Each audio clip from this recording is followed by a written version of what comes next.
Gerald wore a navy cardigan over a pressed white button-down shirt, and his khaki trousers were creased perfectly. Even at the grocery store, he dressed like a man who respected himself and the world around him. He selected tomatoes carefully, squeezing each one between his thumb and forefinger. Routine. That's what his life had become since Margaret died.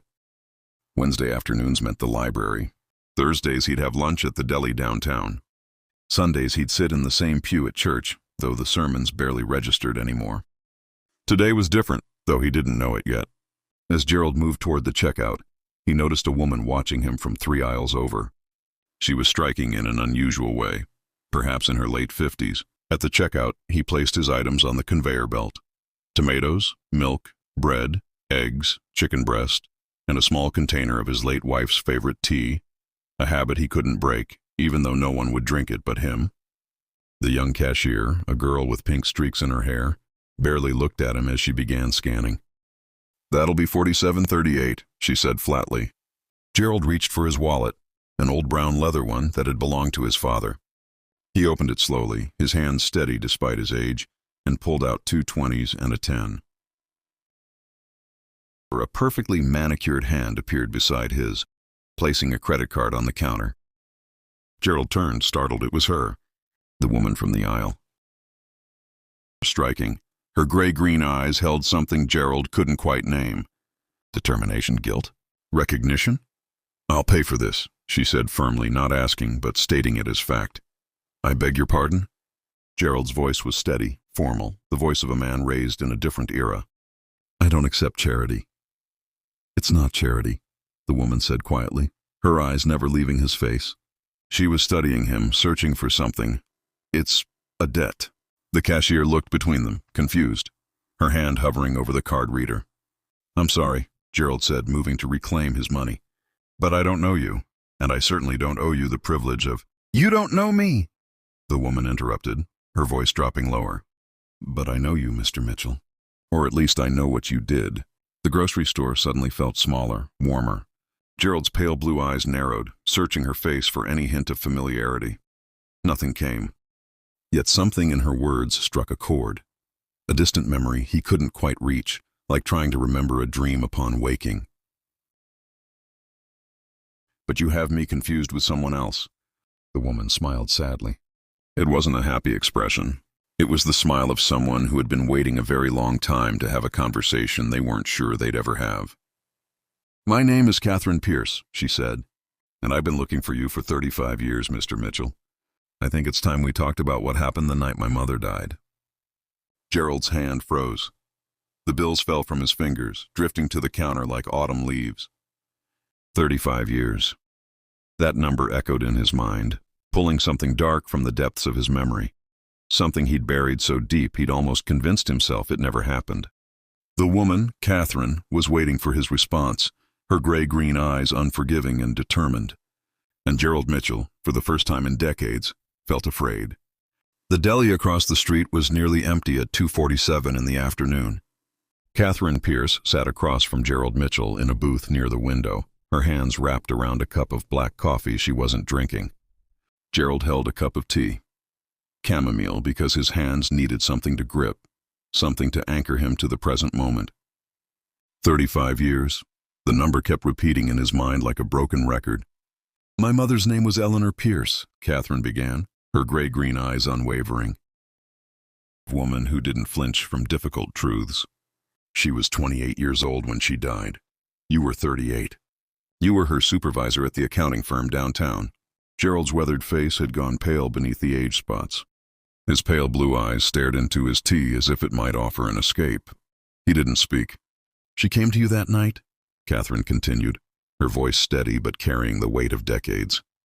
"October 17th, 1989, late evening. She said she had found discrepancies in the client accounts.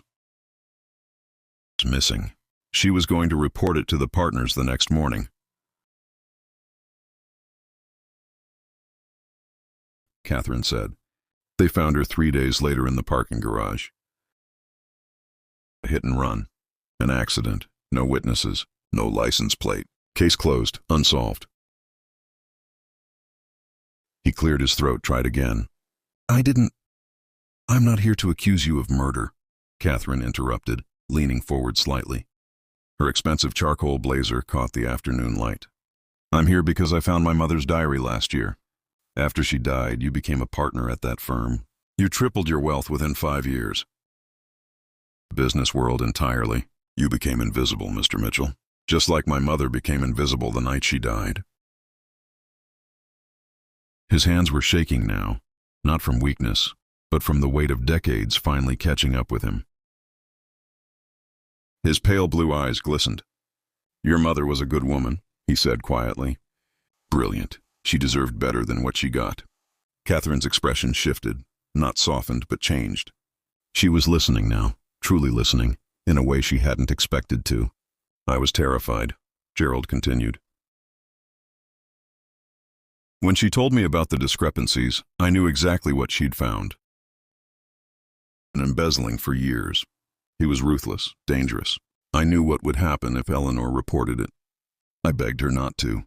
I told her I'd handle it, that I'd go to the partners myself, that she should stay silent and let me fix it. Face creasing deeper with the weight of memory. She refused. She said it was the right thing to do.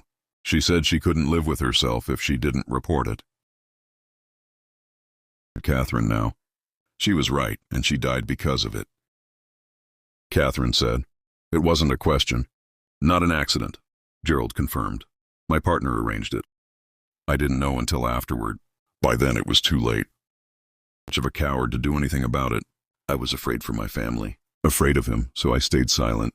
Catherine's hands tightened around her coffee cup. 2 years later, my partner died in a car accident. Real accident this time. Ironic, isn't it? I couldn't bring your mother back by confessing. I could only destroy my family's life. So I chose silence, I chose cowardice. I became invisible just like Eleanor. Gerald leaned back in the booth, suddenly looking every one of his 73 years. I've spent 35 years trying to earn the life I didn't deserve, he continued. I donated anonymously to causes Eleanor believed in. I lived modestly. I tried to be a good man to compensate for being such a weak one when it mattered most. But I never had the courage to face what I'd done.